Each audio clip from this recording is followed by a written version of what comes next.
In this guide, I'm going to show you how to fix Android virus. This is Aiden from JustBoz, and before we get into this guide, make sure to like the video and subscribe to the channel with all notifications on. It really does help with the channel and it lets us know that you want more content like this, so we greatly appreciate it. If at any point throughout this guide you did have any questions, just ask them down in the comment section below and we can help you out further. I'm going to be doing my best to reply to every single comment down there. Begin by opening up the Google Play Store and you need to search for a specific app. So go ahead and select search down at the very bottom and search for malware bytes, just like so. You're going to see an option right here. This is the option that you're going to want to hit install on.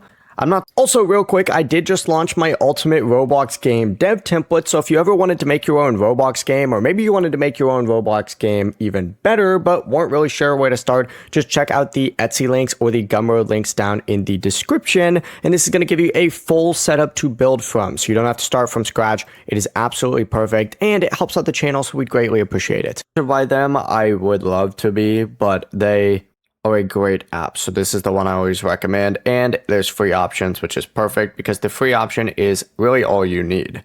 Go ahead and install it, hit open whenever it finishes, and you need to allow the app to access your files when prompted.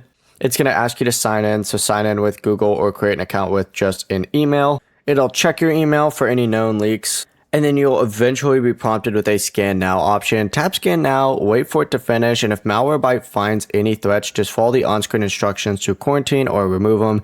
You can also allow the app to run in the background for ongoing protection against newly downloaded files. The process really is as simple as that. Before you do leave, make sure to like the video and subscribe to the channel with all notifications on. It really does help with the channel and it lets us know that you want more content like this. We'd greatly appreciate it. And if at any point throughout this guide you did have any questions, just ask them down in the comment section below and we can help you out further. I'm going to be doing my best to reply to every single comment down there. Peace.